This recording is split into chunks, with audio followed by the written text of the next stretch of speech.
哎，Hello 啊，大家好。今天非常期待我们又在这个时间，呃，其实你们时间我就不知道了，但反正我的时间是一样的啊。能讲这个可视化，还有讲好数据故事的。所以今天我们要讲的是 communication and visualization. And I want to start with a brief story about why I think communication and visualization is so important, and that is a presentation that I saw for a training a couple years ago, in which we were going to pick a winning team, and a winning team that presented something would get an internship. In this case, and I saw two teams go up. The first team went up. They were very confident, very excited for what they were going to do. And they presented using a random forest, which we talked about last time as a analytical technique using trees. And they got into the details, and they went from the details, and then they slowly got into why they picked the methodology. And then finally they said, and this is why it was an education company. This is why your education company should invest in more high school students, because that's the future of your company. And they were analytically great. They were very strong technically. You could see it. They understood the material. But by the time they finished their presentation, no one was listening. No one cared. And the final insight was never given to them. So they passed, and then the next team came up, and they started with a slide with a bold statement which just said, high school is the future. High school is the future. And they went from that first statement of why high school students were the target market for this education company. And little by little, they developed a reason for why. And they used many of the same analytical techniques. They talked about random forest, and they talked about how they got to that method. But they started with the reason, and immediately you could see that the people in this education company looked around at each other, and they said, maybe this is the future. And they finished the presentation, and 45 minutes went by. The judges went down, and they scored, and I got to see the results, and I announced it, and the winners were, as you might expect, the second team, the team that had the incredible communication and visualization of what they were doing. And I think this is one of the most important things that I want everyone to work on, whether you're technical or not, whether you have technical background or not. One of the single best predictors of whether someone who's an analytical professional will advance is whether or not they can communicate their results. So if they can communicate their results, they are destined to do more than if they couldn't. And many analytical professionals, many people who do data science forget about that. And if you forget about it, you will not succeed in this field. It will be very difficult for you to succeed in this field. And so that's why I'm really excited that we're going to be talking about communication and visualization. And that's what we're going to deep dive on today and with this week's homework.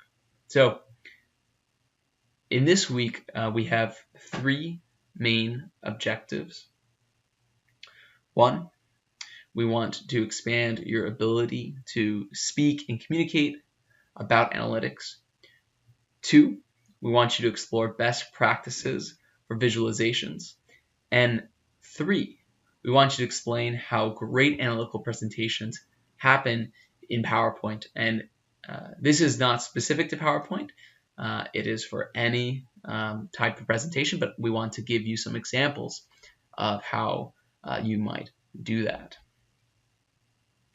And I'm really excited about this. If you have watched our live on on Ma Feng Wo on our second week, you'll realize that what the Ma Xiaosheng Bibi did used many of these techniques that we'll describe. So at the end of this course, if you know how to find the data that Xiaosheng Bibi found on Ma Feng Wo, you should be able to do the exact same thing that they did, which I think is some of the most important data science of the year. You'll be able to communicate effectively, you'll use best practice for data visualization, and by the way, you'll do even better than Ma Feng Wo. So what are we going to specifically learn about for this module? So we're going to learn three main things. We have the communication toolkit, we have visualization best practices, and then finally we have presenting analytics through PowerPoint. So we're going to touch on each of these three, and we will return to each of these in turn.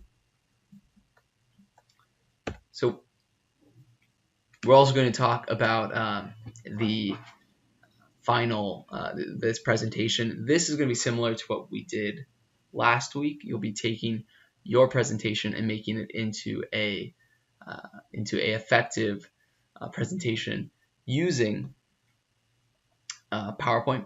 You're going to make 5 to 10 pages. Focus on the communication skills that we talked about. Top-down communication. You're going to talk about using visualizations that speak for themselves, and you're going to use some of the best practices in PowerPoint so that you can show to your manager, show to everyone around you that you understand what it is that we're describing, what we're talking about. So that is going to be the learning module for today, and that's going to be your homework for today. And it reminds me actually of a quote which I liked by Jean-Paul Eisen, and he said, being a data scientist is not only about being a data cruncher. So it's not just about working in the data, but it's also about communicating their findings to the business. So it's not just about being very technical. It's about taking that technical knowledge and expanding it, having a much larger impact because of that technical knowledge. So that's what we're going to be focusing on today. That's what we're going to be focusing on for this week, and we're going to be pushing you to go beyond just the data to really answering the business questions. And I think that's going to be a really useful exercise for you guys. And if you guys really dive into this and take in these lessons, it will have big impacts on your careers and your ability to communicate with data scientists or communicate as a data scientist. So that's some of the motivation for today. And let's go into some of the contents, and we're going to talk about the communication toolkit. So let's talk about your communication toolkit. So how can you speak effectively for a audience of business leaders, for audience of peers, for people, for your students, so that they are excited about what you're saying and so that they believe what you're saying. And I am really glad we got to talk about the Ma Feng Wo scandal, because I think that's a really good example of something that I describe and that many people describe as top-down communication or pyramid communication. And that is communication which starts from the first and most important point so that the other person understands it and then works down from there. Let me give you an example of communication which is not top-down, which you see all the time by data analysts. This is called bottom-up. 自下而上. Wow, cool. Bottom-up communication goes like this. So, really excited everyone is here today for this presentation. I want to tell you about all the things that I did. So I went through 100 data points for this prestige data set. I had 6 fields that we investigated. I ran a linear regression. I found some variables that were interesting, like education is interesting. I didn't use random forests, and then I found some data inconsistencies. I got rid of one data point, and then the data wasn't too bad though, so I just kept going with this prestige data set. I had like 3 things that I thought were interesting. So looks like education was important. I found that out. Looks like high prestige is related to income. And then doctors seem to make a lot of money. So all of these things make me think that you should be a doctor. Okay, done. So what was that? What did I just do right there? What I just did is called bottom-up communication. And this is so common for data analysts. I went through each of the things that I did, and I understand, we talked about this on Saturday, it's really useful to talk about all the things that you've done, especially since you spend so much time on them, so you know them very deeply. But when you're talking with someone else who doesn't know as much and isn't even maybe as interested in all the details you went through, they're just interested in, so what does this mean for me? You bore them. And maybe you got bored already of listening to me talking about only 9 of the things. This is only one page, one PowerPoint slide, but I've seen 5, 10, 20 pages or PowerPoint slides that are all about methods and never get to the answer. So that's bottom-up communication, and that's a big mistake that a lot of data analysts make. They start with the details, they move up, and they finally get to the top level. This is actually what you learn in school to do. Start with the evidence, move up to conclusions, and then move up to a high-level takeaway. In business and in most workplaces, a more effective way is to use top-down communication. And top-down communication could go like this. So we've done our analyses, and we believe that you should become a doctor. And I think there are 3 main reasons for that. 1, we've shown that doctors have high education, that education is related to high income. 2, prestige we've also found is related to high income, and doctors are have significantly high correlation with prestige. And 3, doctors, accounting for both education and prestige, have a high income in and of themselves. So doctor is different from others, so that's why we think you should be a doctor. We can talk about some of the details. We use a linear regression, for example, and we clean the data to some extent. But those are the main takeaways for you to learn. Done. So in that case, there's probably questions you have. And admittedly, the problem with this type of communication is that there are these open holes. Well, how did you do this? How did you do that? How many data points were there? In that case, if someone asks you that, you can still dive into those details. And in fact, at the end, I could have continued for another 2, 3, 4 minutes. I could have said, well, let's talk about all the data points I used. I used 6 fields that I investigated. I used historical data. I found that education and prestige are related to one another, so maybe they're too correlated to use, whatever it might be. In this case, though, I only give that extra detail if it's needed, not immediately. And even if you forget everything that I say, you remember my first 15 seconds, which is just, you should be a doctor. And there are 3 reasons. High education, high income, doctor's an outlier in both. Done. It's enough for you to know. So that's what we're going to practice today. It's not natural for most of us to do top-down communication. Most of us start in the details, work our way up, and finally get to an answer. But we're going to try to flip that and work with you so that you can communicate effectively with others. And this is often referred to as the pyramid principle of communication. The pyramid principle starts with a governing thought. So it states the answer to the question that the reader is wondering about. So what's the hypothesis? The next level is the major points. How did you get to these major points? So 1, 2, 3, this is what I believe. It might be 4, it might be 2, but these are the major points. And then finally, what are the data and facts that support that? Now, what's difficult about this is that this is completely different from how data analysts use data, right? We use data, we start, it's more of a circle than a top-down. We get data, we explore it, we run some initial models, we clean it, we explore it again, we run some more models, we clean it. It's more of a circle. And that circle eventually leads to an answer. But even though the process is more of like a circle, you can restructure it and start with the answer and then move down so that it's easier to understand. Just because you work in one way doesn't mean it should be communicated in one way. So another example would be, just because a car mechanic has to fix something and then go under the hood and look again and then, oh, it's actually a different bolt, fix another thing and then look under and then change it again, doesn't mean you as the car owner want to hear every part about how they fixed the car. You just want to know what went wrong, how did you fix it, what do I need to do differently. So this is top-down communication. And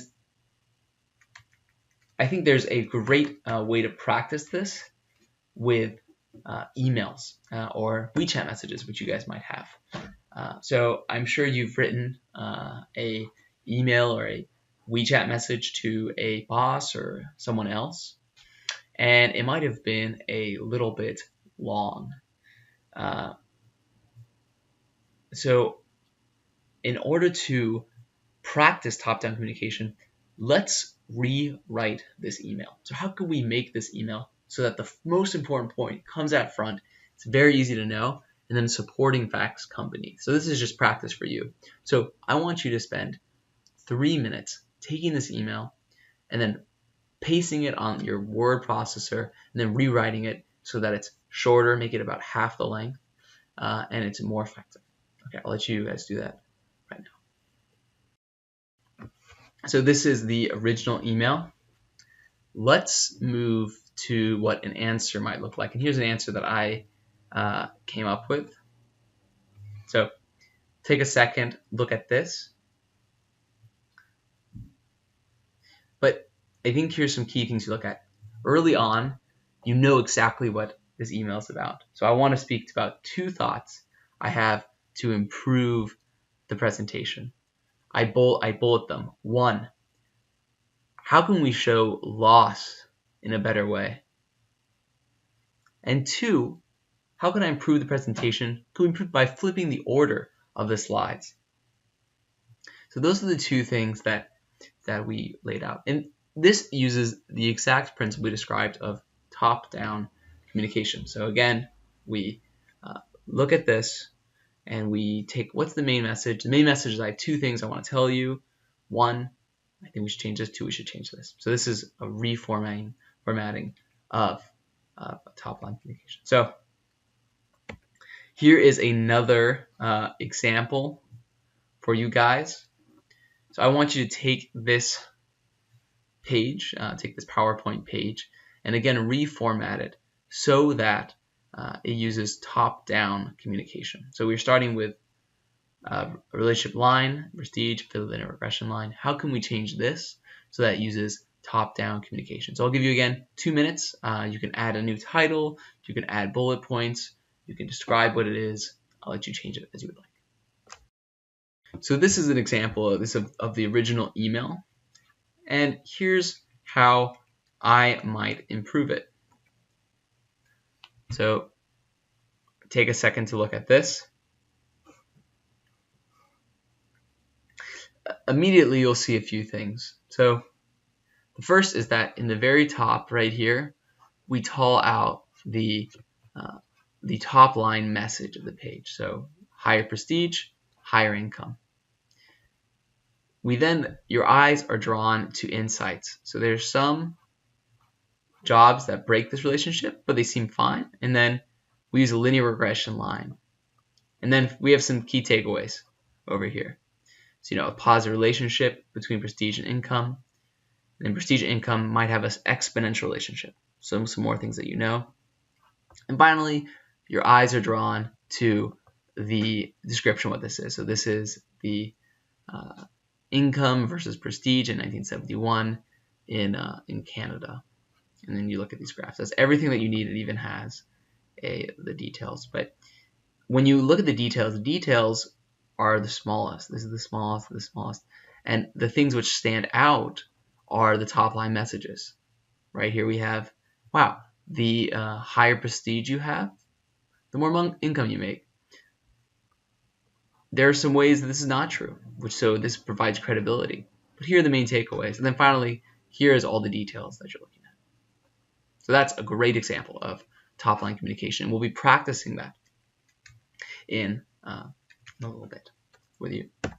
So let's move on to some visualization best practices. This is some really exciting stuff. How can you make great visualizations that people are intrigued by? They find them interesting and unique. And we're going to describe some of the best practices for that.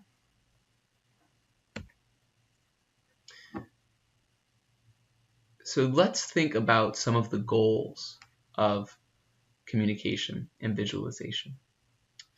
For visualization, there are really two main goals. The first is communicating. So it is explaining something. So if I want to show you visualization of, for example, the previous visualization was, I'm explaining to you that, oh, it looks like prestige. The more prestige you have, the more income you have. Or more income you have, the more prestige you have. That's explaining something to you. It's providing evidence and support. If I was making an argument that prestige and income were related, that would support it. And I'm trying to influence you to make you believe the same thing that I believe. So that's communicate. The second thing is to analyze and trying to explore what's actually happening there. So it's exploratory. You're looking through the situation. You're trying to figure out, is this what I think is true? And this is the visualization you were likely doing in your homework. You're trying to figure out, does this make sense? Is it what I expect? Is it not what I expect? And that's what exploration is all about. So does this align with your previous understanding of the work? So that is going to be the exploration part. So analyze and explore.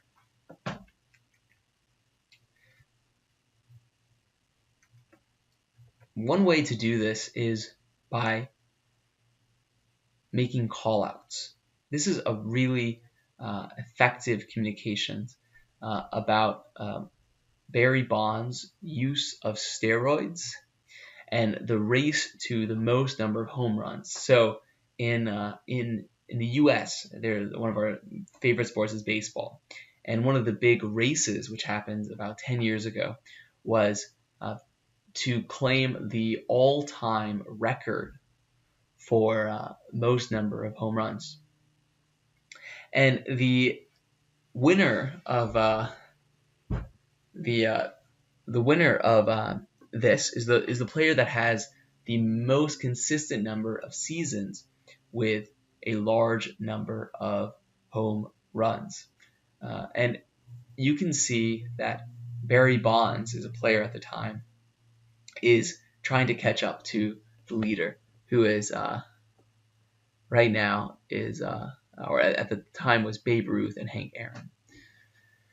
So one thing that's great about this is how visual it is and how it walks you. So immediately you're drawn to this visualization.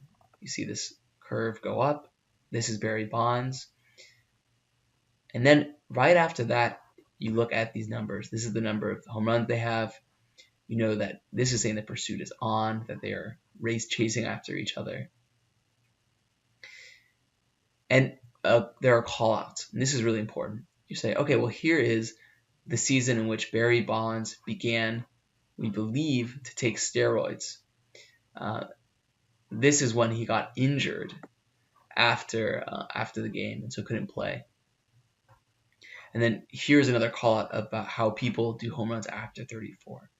So for each of these, you can see other people who are trying to follow up and are trying to follow what the story is. But the story is very clear. Even if you don't speak English, you can see, wow, okay, so this person is catching up here. Will they catch up? And every point is very clear. This is a great example of a very effective visualization of baseball. But not all visualizations are created equal. I'm about to show you what has been described by Edward Tufte, and Edward Tufte is one of the most famous visualization uh, leaders, thought leaders, about what he calls the best visualization of all time. And that is about Napoleon's retreat in 1815. So a little history lesson, which we're going to learn about through this visualization. So in 1812. So in 1812, Napoleon, who has conquered almost all of Europe, is setting his sights on the rest of Europe. And at this point, the Russian Tsar decides that he has seen too much of Napoleon. Napoleon is trying to create a treaty with Russia to blockade and put an embargo on the UK, on Britain at the time, in order to prevent them retreating, so that they're weakened, so that Napoleon can take over the United Kingdom. The Russian Tsar, the leader at the time, says, no, I'm not going to do this blockade of the UK. And they create an alliance with the United Kingdom, with Great Britain at the time. At this point, this makes Napoleon mad, and Napoleon believes that he can take over the rest of Russia. He can take over the rest of Europe when he destroys and takes over Russia. And so he plans an invasion of Russia. And they start with almost 300,000 soldiers. They go across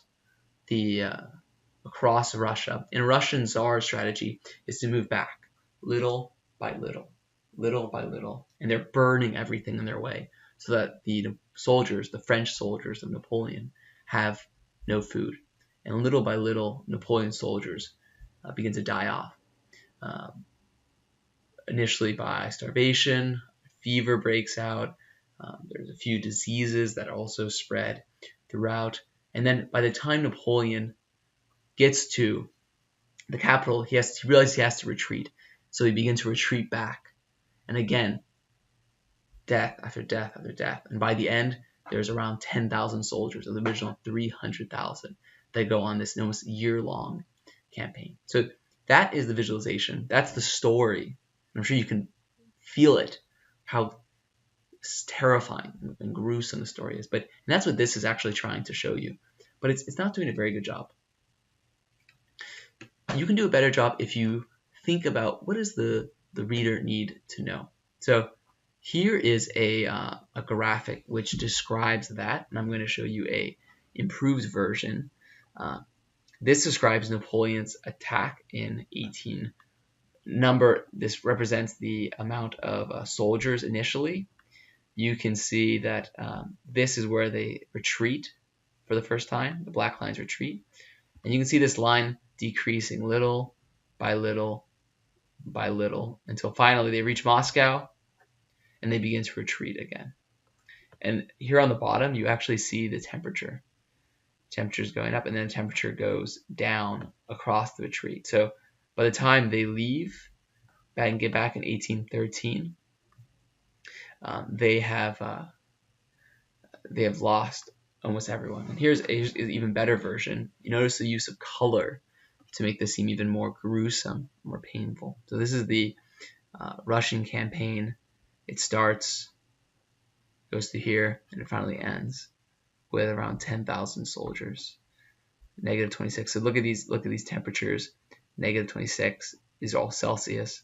-9, and so of the original this number of soldiers, only this number survives the year-long campaign. And this is described by Tufte as one of the best visualizations of all time, because it's incredibly visceral and real what happened. You can see this is the march. They're marching across Russia from France to Russia, and these are all of the losses they've had over time. And it is one of the I think one of the most painful visualizations I've ever seen. But you can really feel how gruesome and brutal this visualization was. So I want this visualization to be a inspiration for you to realize how powerful this the tool of making great visualizations can be. And so let's talk about some of the main parts of an effective visualization. And there are, in fact, four main parts. The first is to keep it simple. You don't need to do anything more than what's necessary. Don't try to add any extra colors, whatever it might be, extra lines. Don't make it three-dimensional. Keep it simple. 2, use the right display. We're going to talk about how some displays are actually very hard to understand for humans, and some displays are much easier for humans to understand. C, use color strategically. The rule of thumb here is don't use ever more than 5 to 7 colors.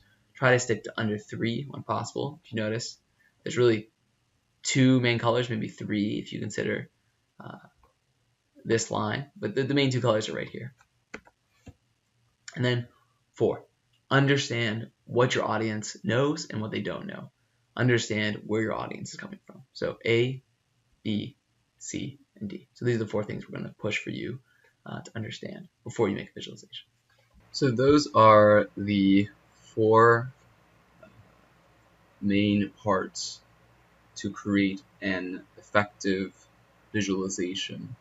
The 4 rules are: keep it simple, use the right display, use color strategically, and understand your audience.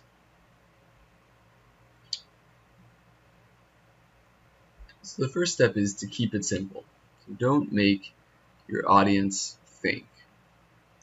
And this, reminds me of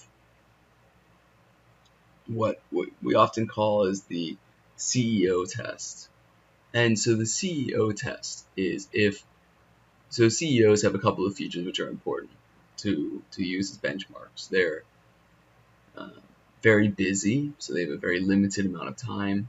They usually don't have too much detailed knowledge of what's happening at hand. And they generally don't necessarily have the most technical background, so they can't dive into the details. So imagine that you are making a presentation for a CEO every time, whether or not you're making it for a team member, another data scientist, someone you're working with, your manager, maybe it's even the CEO themselves. So when you do that, what you do is you focus on helping them get to the major steps immediately. You point out interesting facts. You say, hey, I'm showing you this visualization. Here's the main thing you need to know. You help them understand how to walk through the page. It reminds me a little bit of for presidents in the United States, they will do so much to preserve their cognitive effort, their cognitive ability, that even dressing themselves in the morning, they will give to someone else. So many presidents in the United States will have someone decide what they're going to wear in advance, because spending time and thinking on picking what you're going to wear wastes your cognitive effort. And that means you're less productive in doing other things. CEOs are similar. You want to do as much as you can to reduce the amount they need to think. They need to decide, what am I seeing? And that's exactly what you should be doing for all of your visualizations. So just like we saw in these 2 examples, so this is a map of the losses by the French army in the Russian campaign. You can see the things which are important are bolded, figurative map, French army, Russian campaign, 1812-1813, drawn by Menard. Here's the date. You have important things that are larger, Moscow, important color. And here you're told, what are you seeing very clearly. And this could even be, this graphics actually is already a really good job. You could even draw out, if you wanted to, and make pointers to say this was a big battle right here, which I believe, I believe each of these were successive battles. So that's why I went so slowly, and then it moves much more quickly from here. And again, this is a great example of having a title, the pursuit is on, and then having callouts. So you know as the reader, as the CEO, exactly what is happening. Oh, it looks like this red line is Barry Bonds, and it's fast overtaking Hank Aaron and Babe Ruth right here. So that's a great example of taking out and calling out headers. What's important? So here, according to allegations in a book about Bond, he began taking steroids before the 1999 season. So this is about his use of steroids, but it's calling it out for you to see. So this is a good example of making it very simple. This is an example of not making it simple. There's so many graphs. I don't know what I'm supposed to look at. These are all different. I don't know what I'm seeing. So when you first start, try to keep it as simple and to the point as possible. Have the title, have the callouts. So along with that, make sure that the lead is very clear. One of the biggest mistakes I see, and this is one of the things I learned actually at Harvard in our data science course, which is taught by one of the visualization experts in the world, is to make your graphs say something. Many of data scientists, data analysts will just put up literally what the graph is. So in this case, this is exactly what happened. He'll talk about this example using design concerns. So here we go. We have the top 10 design concerns, or WENTY, right? And they list them out. You say, okay. And this is exactly the graph that you get as the data scientist after you work on your project. But what's the story? What are you trying to tell someone? And what should they know about the graph in order to make an informed decision? So that's the question that you should be thinking about. And that's the question that you always want to go back to. What's the point? What's the point of this graph? A way to make sure that you have a point in every single graph is by creating a telling and interesting header that has a stance, that has a position on what should be happening. So here's an example of this. This is the exact same graph, but here we have a number of things happening. So the first one is that of the 3 concerns, noise, or the top concerns, 3 are noise related. So let's just go back. What are we looking at right now? We're looking at design concerns, probably for an engine, or no, actually looks like it's for a car. So for a car, of the 3 design concerns, or of all the design concerns, 3 of them have to do with noise. And you can see a useful use of, an effective use of color right here. We have 3 colors. We have light, pink, we have red, we have gray. And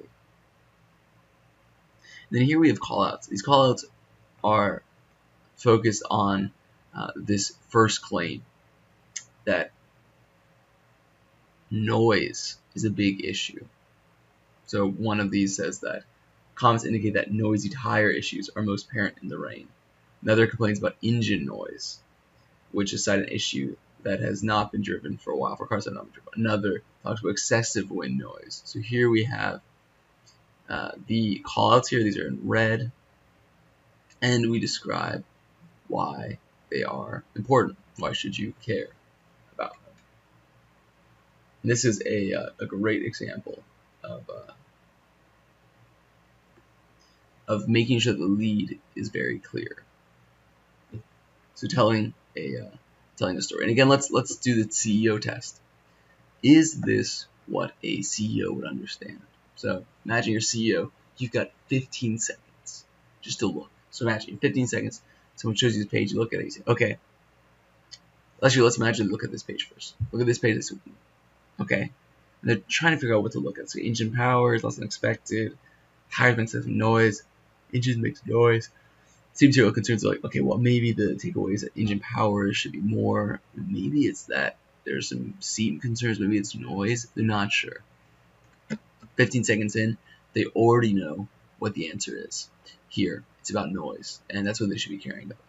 So that's the difference. That's what giving a really effective title adds, and that's what we'll be asking you guys to do as you guys are creating your decks for or your presentations for this this upcoming piece of homework.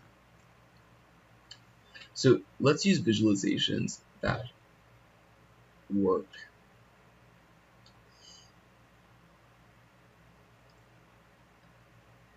So there's been a lot of research over the past 30 to 40 years around how humans understand and process information. And this actually goes back and relates to evolutionary biology. So if you imagine humans when we used to live in the plains of Africa, for example, or the most of our ancestors lived in the plains of Africa, our ancestors, there were some things which were really important and some things which were less important. And that's how our eyesight developed. So an example is something that's very important is figuring out where exactly something is. So if I want to kill a gazelle, for example, I need to know exactly where that gazelle is, that deer-like creature is.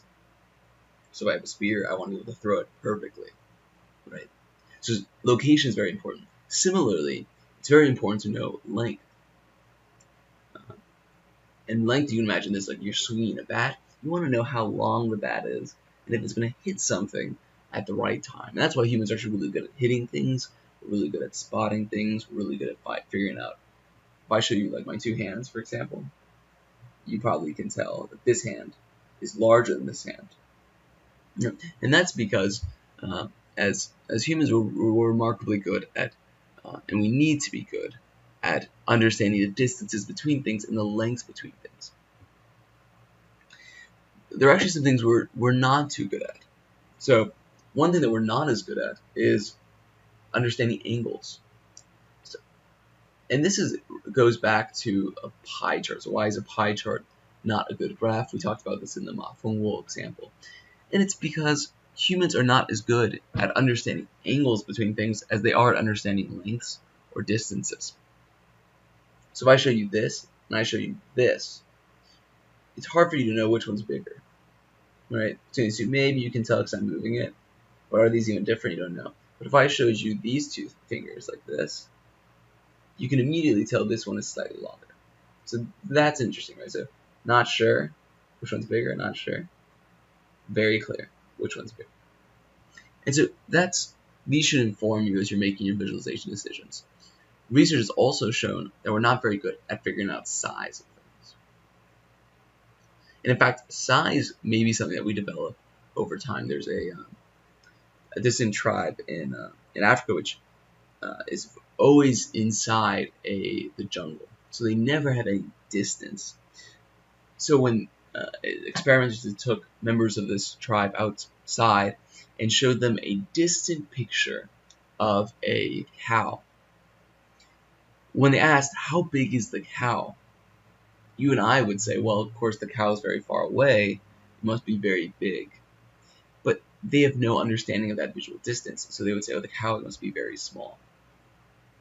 And this is a good example of how this differentiating between sizes is something we can do naturally, but it is learned. It's not as natural as understanding distances or lengths, not even angles. So size, we're not that good at size. It's hard for us, frankly, to tell the difference between this and this. Imagine if there's something in between here, could we tell the difference? Even worse than that is telling shades. So shades are, we find it quite hard. We're pretty good at it. I mean, we're still pretty good at it. We can tell the difference between these four shades, but it's not as effective as using distances. So we wouldn't first go to shades in order to express information.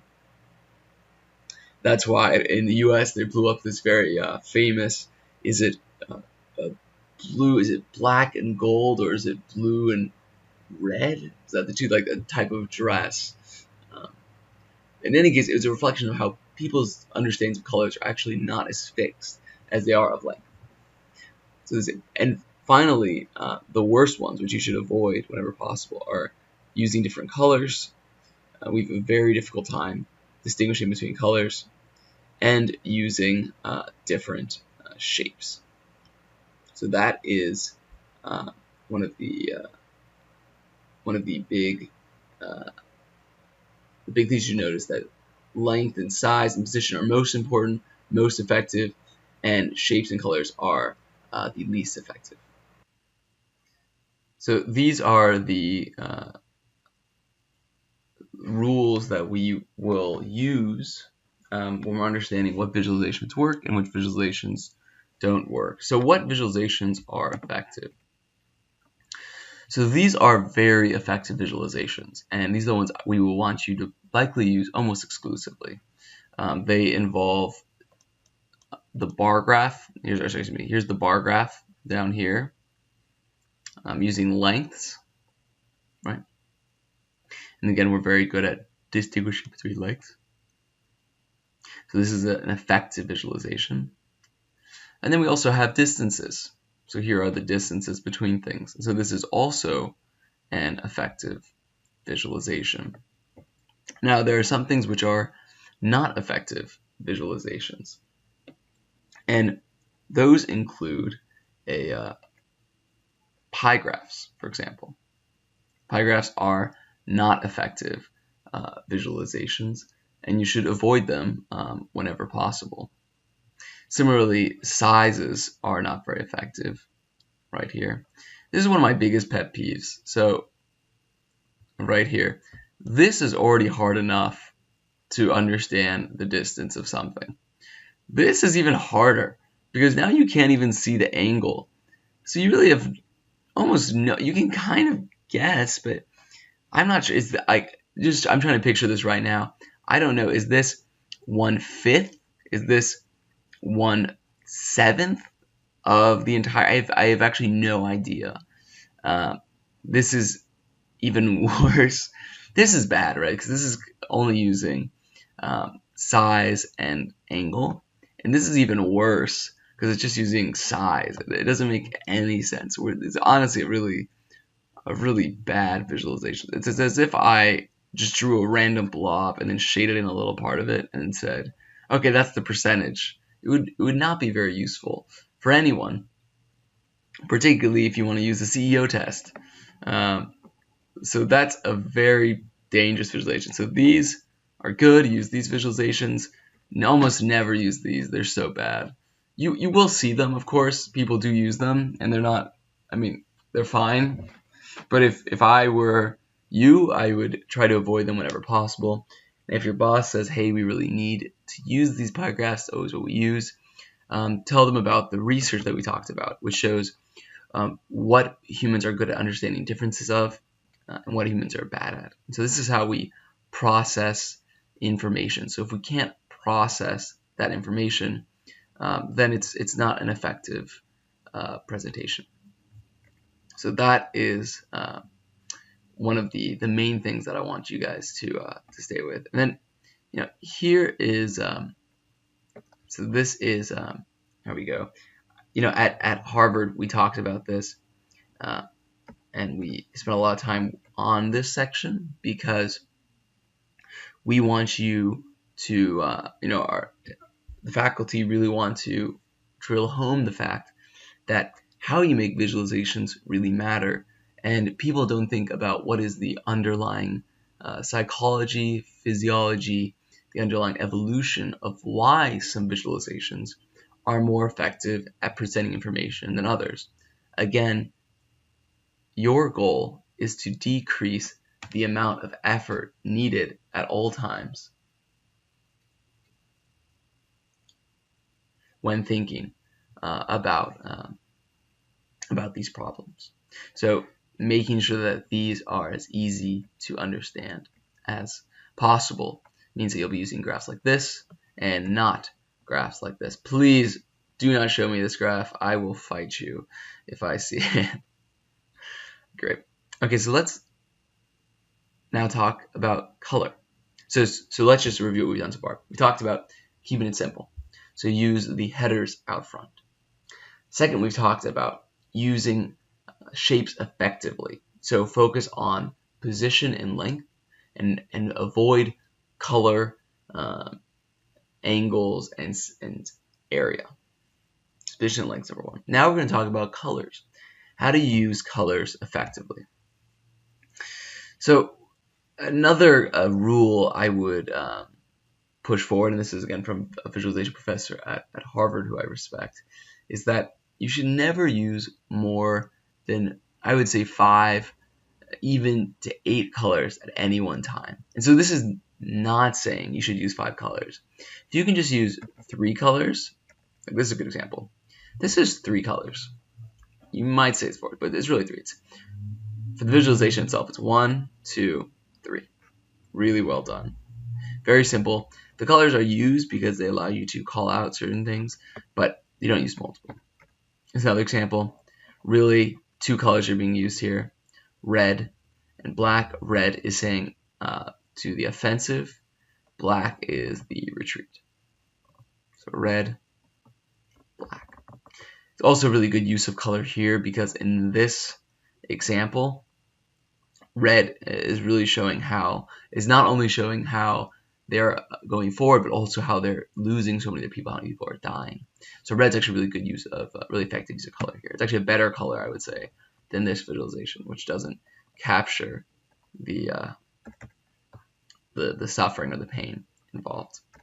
Even here, we really have 3 colors that we're using.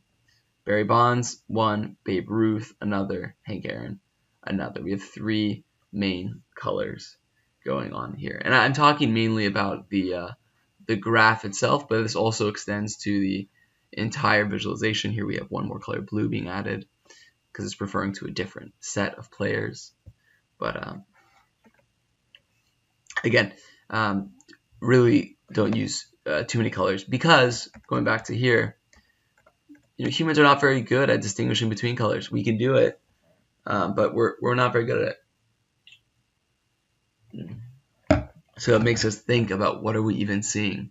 And if you're thinking, back to here, you're doing it wrong, right? You don't want to be thinking. So you want to make this as simple as possible. So one of the tips that I recommend in order to be most effective at using colors is to vary what we call luminance and saturation.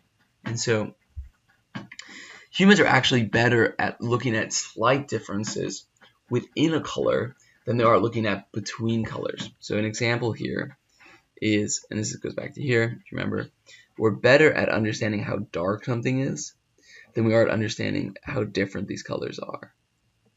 So how dark this is better than this.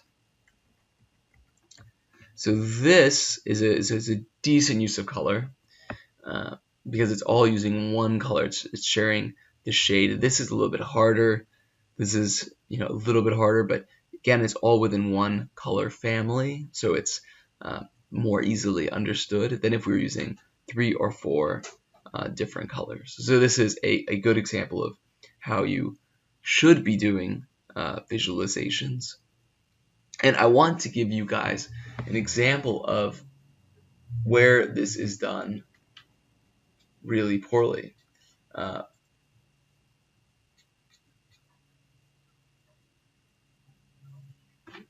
And that is on, maybe a little too aggressive, that is on heat maps. You see this all the time. And this is why heat maps are one of the things I hate the most when it comes to visualizations. So a heat map often uses, in this case, we're really seeing 1, 2, 3, 4, maybe 4 or 5 colors here. So probably 4. But it's really hard for humans to understand what is what. So red is likely really hot, it seems. And yellow is seen as less hot. Green is middle. Blue is cooler, and dark blue is even cooler. So you look at this graph, and what do you think? Well, you probably think, well, wow, it is so hot right here. It is crazy hot. It's like a burning inferno. People must be like living in fire constantly. And then you look in India, over here, or whatever it might be. Let's pretend this is temperature. And you say, wow, this must be the coldest region on the face of the earth. People must be just dying of constant frostbite. But if we look at these numbers, 38 to 31, it's actually not that big of a difference in this scale. This is also not that big of a difference. I think this is actually precipitation, not heat, but whatever, it doesn't really matter. This is a great example of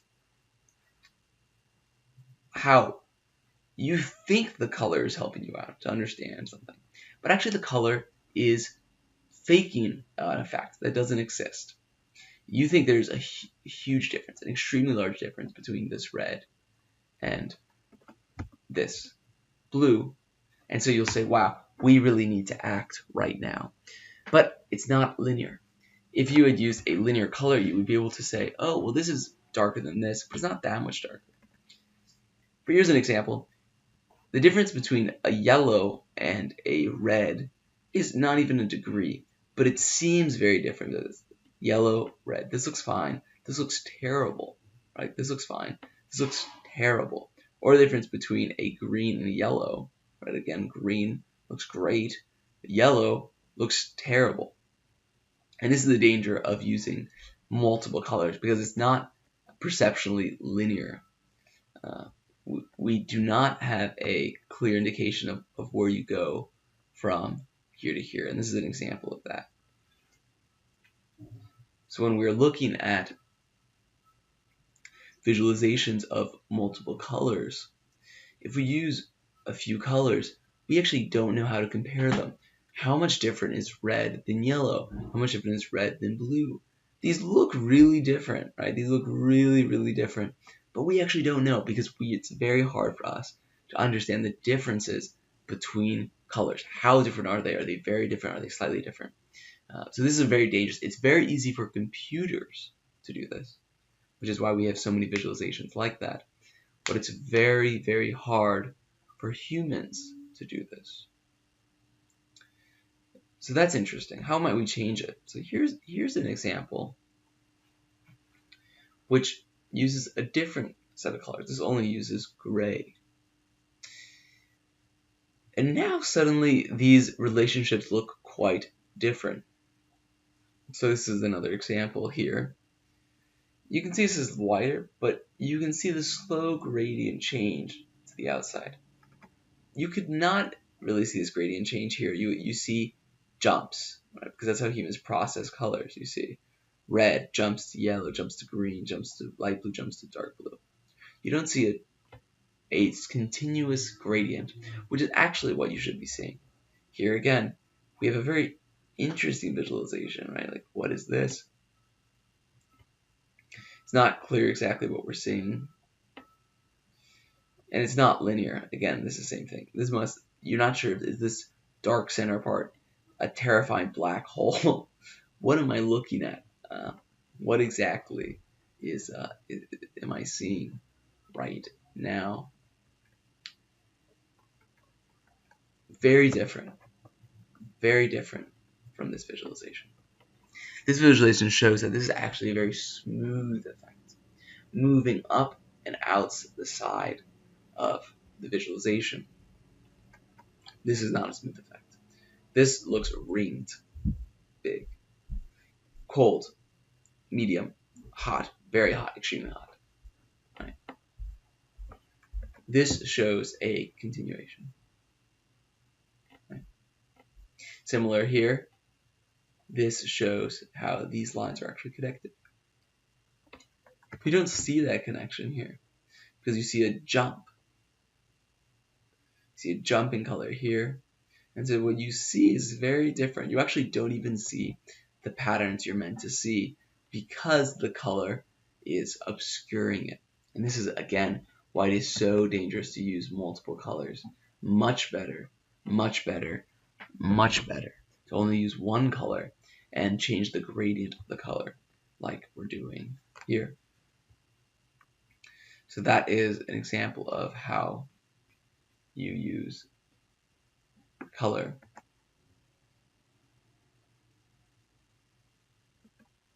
how you use color effectively. So just to recap on this, never use more than 5 to 8 colors.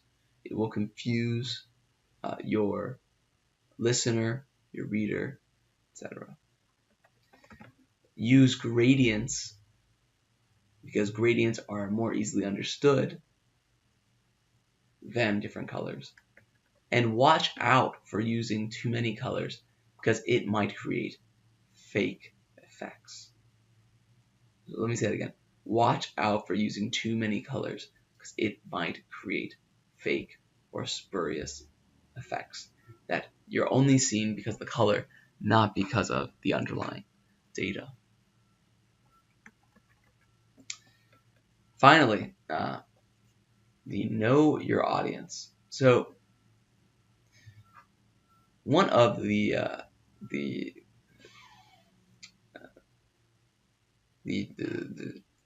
stories that I think a lot about is a project that I did, which was predicting essay scores.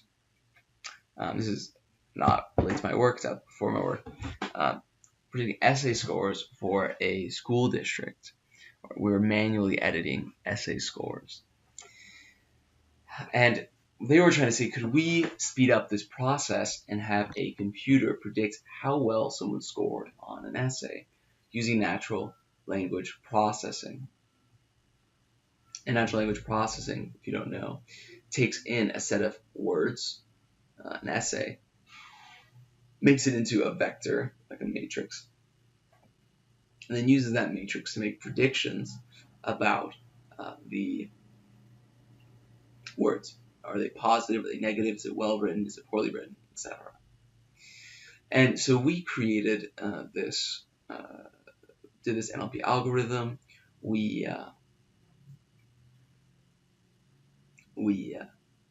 finished it up. We combined it together, and we were predicting very well. We're predicting essay scores of 80-90% accuracy. And so we were really excited about this. We wanted to show it to the teachers group, the superintendent, who would make the decision about whether or not they should use it. And so we showed it to them, and our headline was cut 1,400 man hours, save whatever amount of dollars it was. So cut man hours, cut the amount of time you need people to spend, and save time. And when we put on that graph on the slideshow, it had all the things we talked about before. It was concise. It said we can cut time by using this algorithm. It was used color effectively, and it made sure that the visualizations were very effective. So it had everything that we needed, but immediately when we said it, the room got silent. And we didn't know why. And we looked around and one of the teachers said, "Are you trying to get rid of our jobs?" Because of course their jobs are part of it is to grade these papers, right? And so we were essentially saying, we don't need your job. We'll just use this algorithm and you're useless. And so even though this algorithm could have saved a lot of money for the school district, it didn't work out because there was too much resistance and we didn't know what they would think. Now, imagine if we had changed that scenario and instead of saying cut 1,400 man hours, we would have said something like this. Algorithm helps teachers make even better decisions by eliminating busy work of essay grading, or makes teachers more effective by eliminating hours spent on unuseful or unhelpful tasks. So the framing would have completely changed. In that case, the focus is on how we can help out teachers do a better job. How can we help out teachers do a better job? And this is where understanding your audience is so important. If you don't know what they want, what do they understand, what do they need, then you'll do a bad job. So this is an exciting push for you guys to practice working on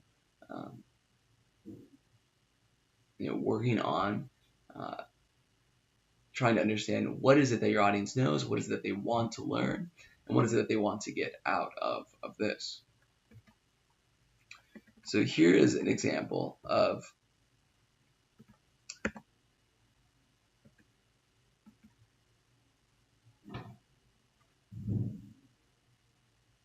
two options for how you can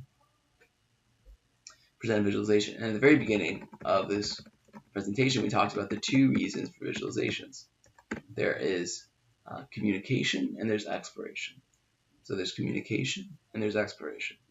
So communication is you're trying to share an idea with someone. You're trying to get them to understand what or believe what you believe about the world.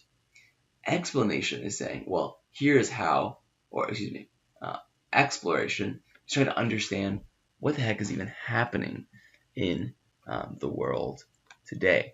So that's quite different.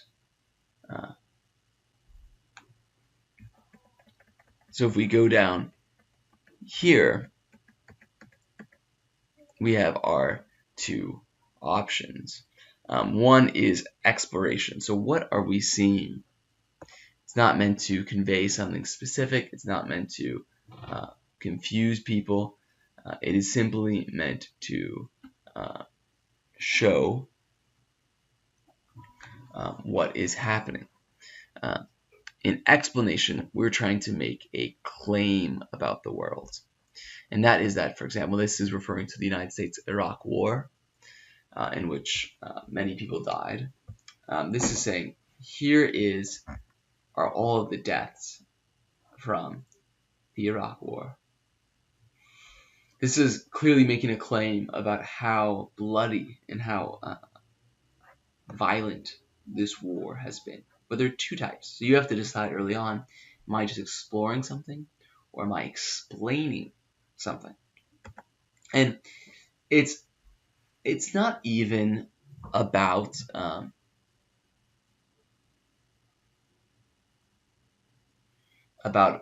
what numbers you're looking at.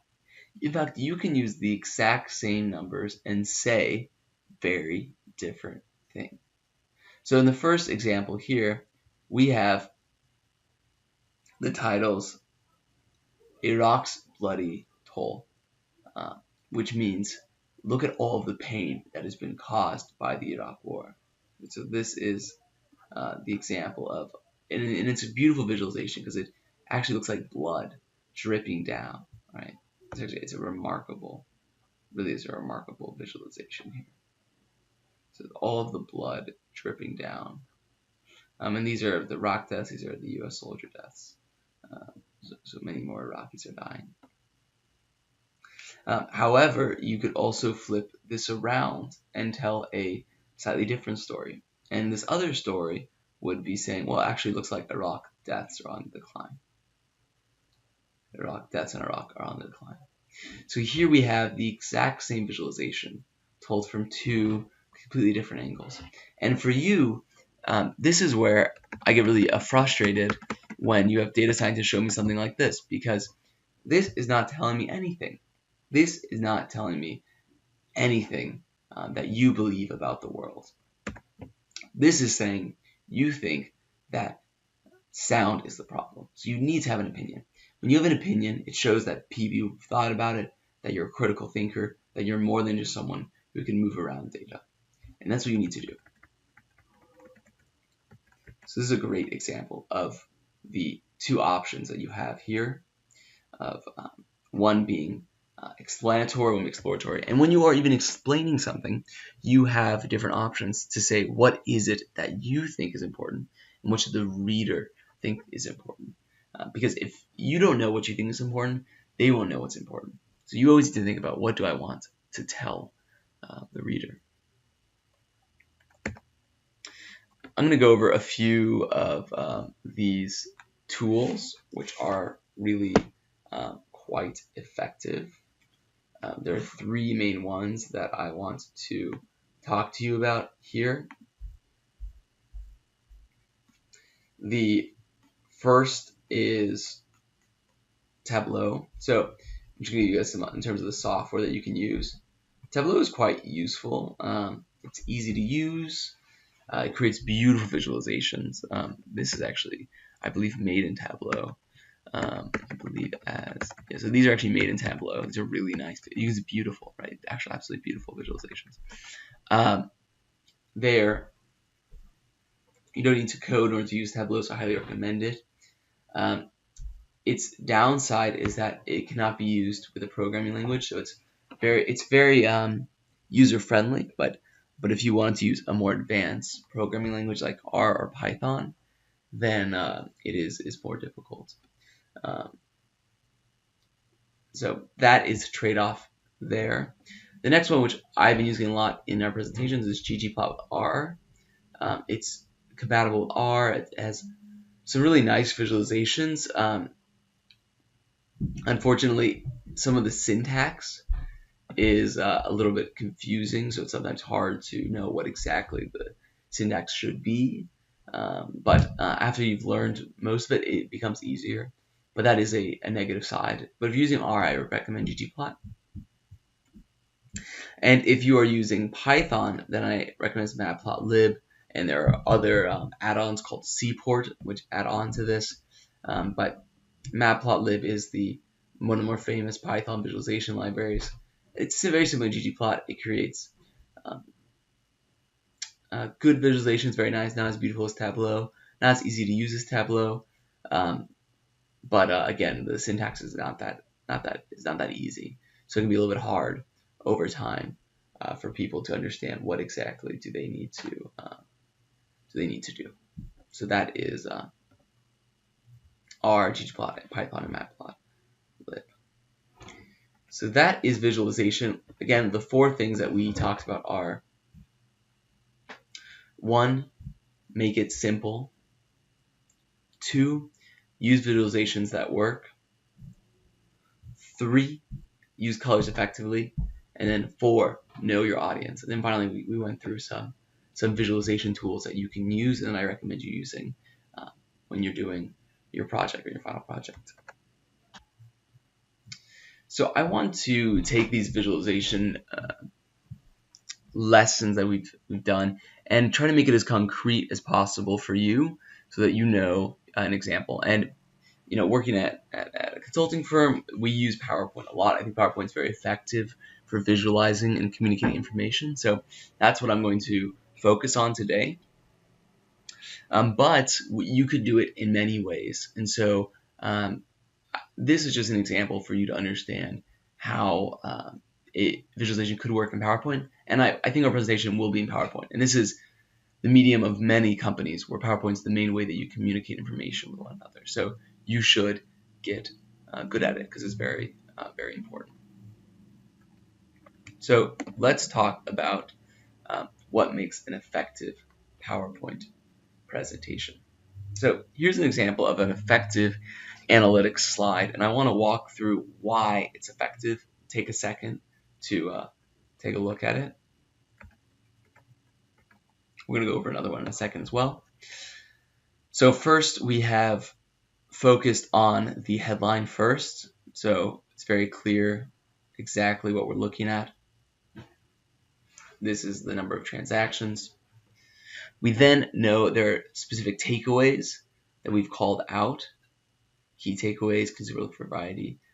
These are seek variety across multiple color groups. So this is an example of co-purchasing. And it doesn't matter exactly what it is, but it does matter the elements.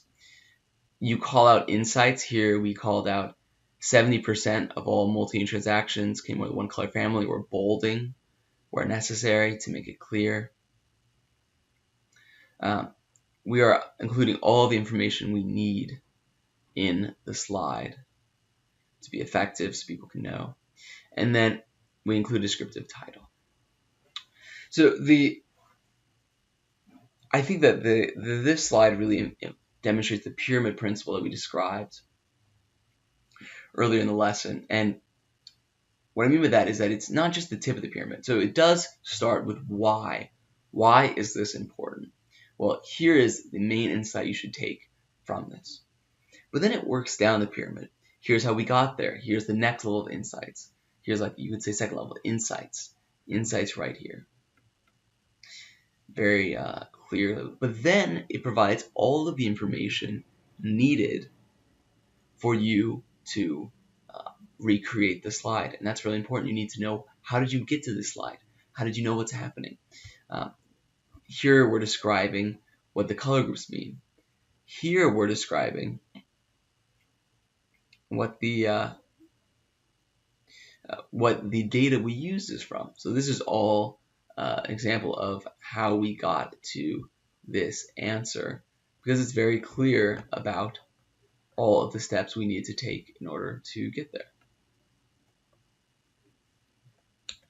Similarly, we have another graph here, which is a little different, but still useful, and it is a reflection of the same things we just described. Here is the main takeaways. The more you increase work, the more your work, we saw it earlier, the more you earn.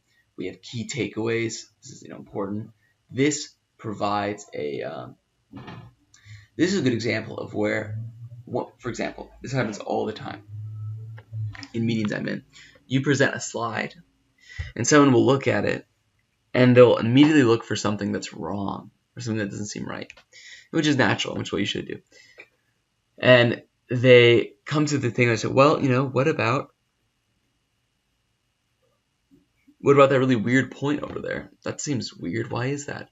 I don't really trust your slide. You should go ahead of that and say, okay, well, what do I know is already weird? And then call it out. Here you said, oh, yeah, this looks really weird. Let me call this out as a strange example. This is probably, for example, being a general manager.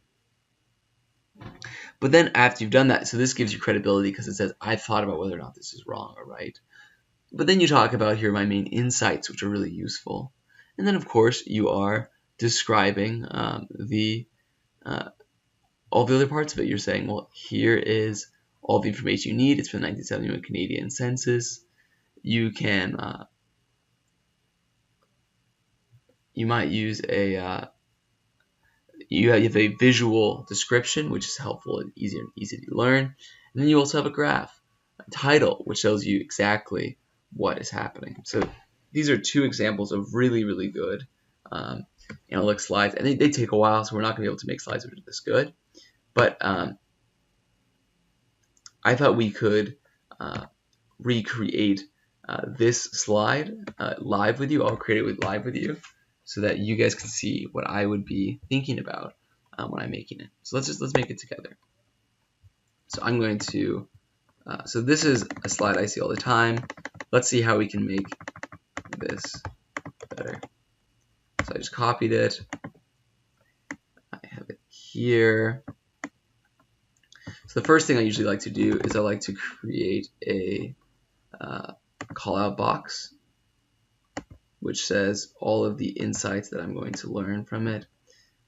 So let's make a call-out box here. Let's fill it gray. Let's have no outline. And let's make it a little bit lighter than that. So I'm speaking inside it. Perfect. This is really nice. Let's also let's make this a bullet points right here. Let's look at the main insights. So main insight is likely that there appears to be a positive relationship between education and income. So let's highlight what's important. And it also looks like the relationship is actually exponential. So let's add that relationship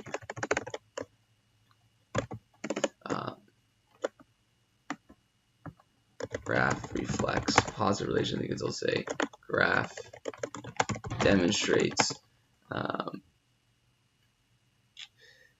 potential or exponential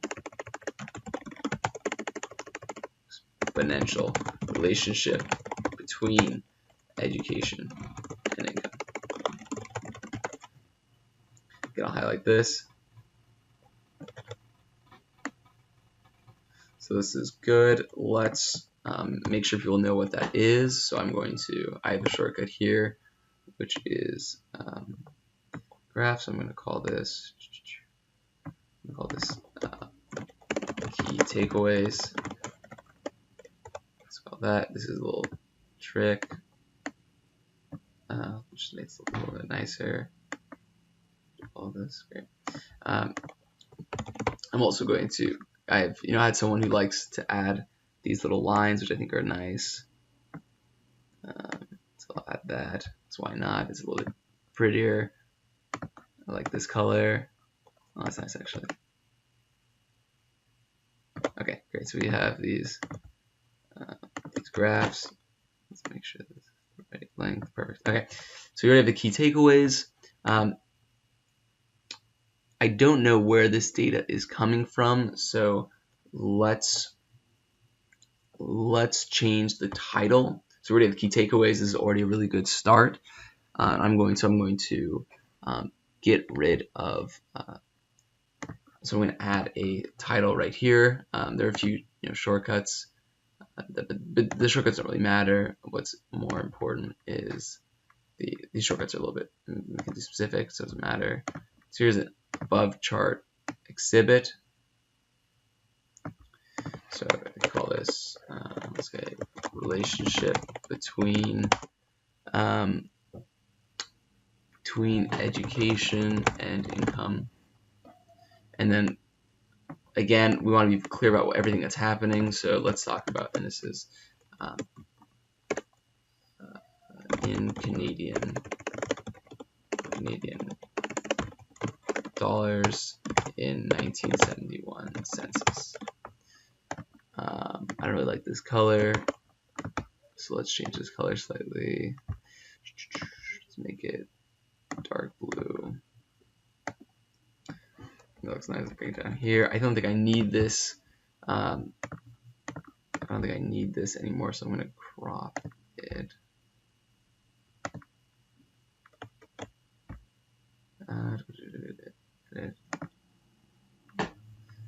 Okay, never mind. I don't need that.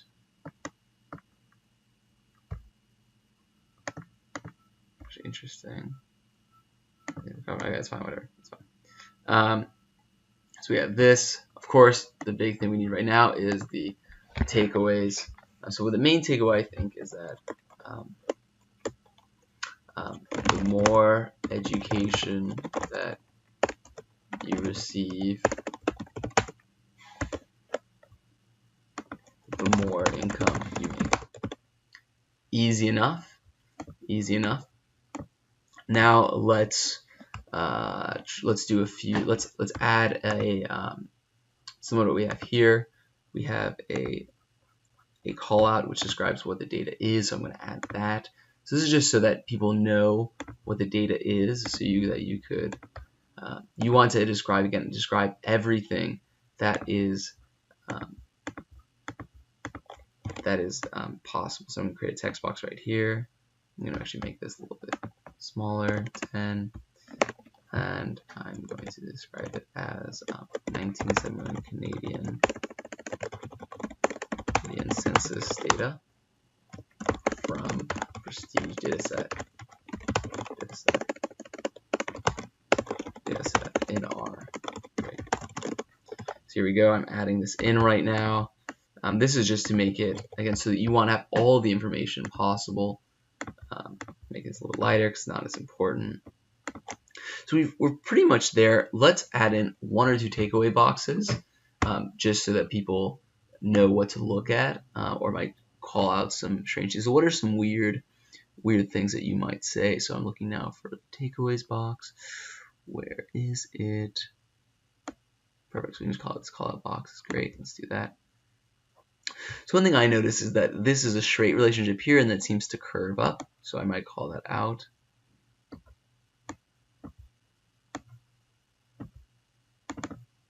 and say relationship between income and education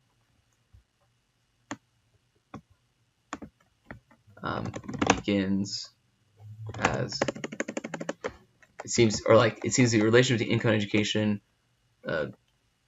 grows more quickly after college begins, right? And that makes sense because if you look at this, so we're starting to curve right here, right around when people start getting college. It goes more quickly after college education.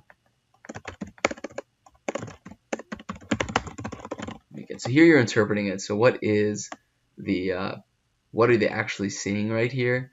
They're looking at the years of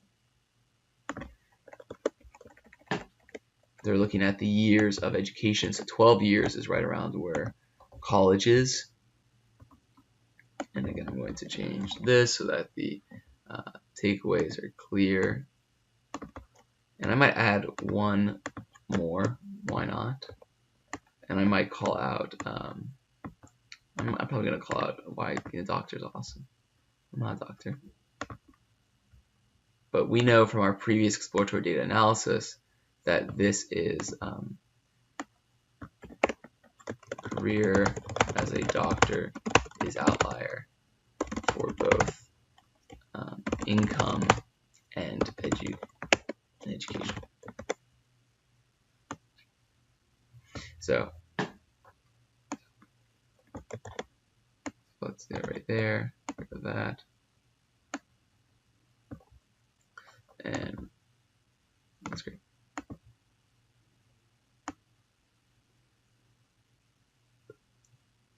So here we have this good example. Great. And so this is a page. It obviously is not the perfect page, but it has everything that we need. So imagine the difference between this page where we're just showing the graph and this page where we have key takeaways. We have the more education you read, the more income you make. We know exactly what we're looking at. We have clear callouts. Looks like there's something that has to do with college education that's important. I didn't know that if I just looked at the graph, but now I do. And now I also know that while being a doctor is actually a very lucrative and possibly very effective career choice. So this is an example of me doing this with you guys. I'm going to let you guys spend 5 minutes working on yours. Obviously, you don't need to know all these shortcuts that I did. You could even copy and paste this and you bring it over. That's totally fine.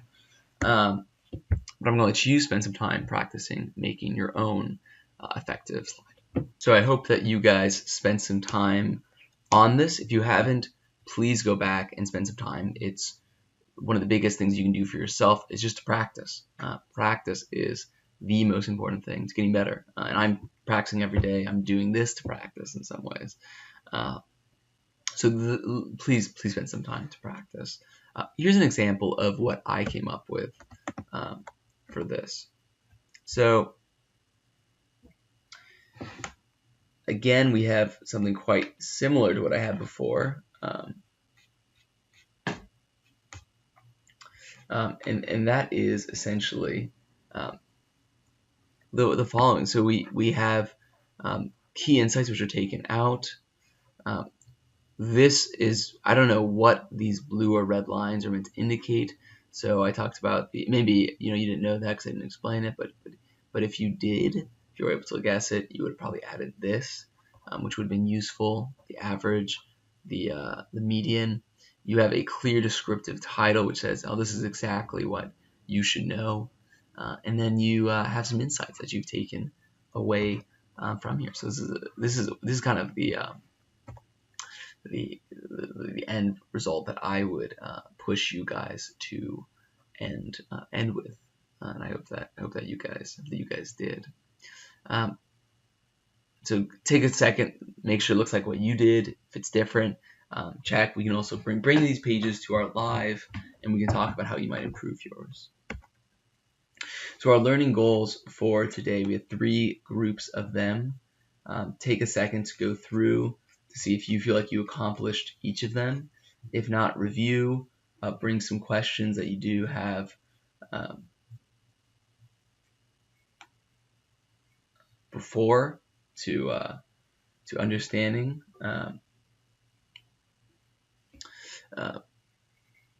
Again, 3 things are making PowerPoints effectively, understanding how to make visualizations, and then of course being able to describe and explain effectively using the pyramid principle. If you guys have got all of this, you guys have are very fast on your way to being very effective data scientists and very effective data analysts. I'm really excited. Your homework for today. Your homework for today, which I think has been hidden, is back up front. We can talk about that. Again, it's to go do what you did before with the video game data set, but make it into a really effective presentation. A final thing that we use, and we can see, is if every sentence, every header should tell a complete story. You should be able to only read the headers and get an entire story from what the presentation is. So here we have 5 to 10. I would start on this. We'll give you feedback on this, your TAs, and I will be looking through these and telling you what you can do to improve. So that should be a really exciting opportunity for you. And well, that's kind of crazy. Woo! And finally, we do have some additional readings that we think you should check out about how to visualize more effectively. So that's it for today. I'm really excited about this. I think if you guys can take these lessons, you will be way ahead of the game when it comes to comparing you to other data analysts or people who work with people who use data. So take some time to work on this, and I'm excited for us to talk in our next live. Okay, talk to you guys later.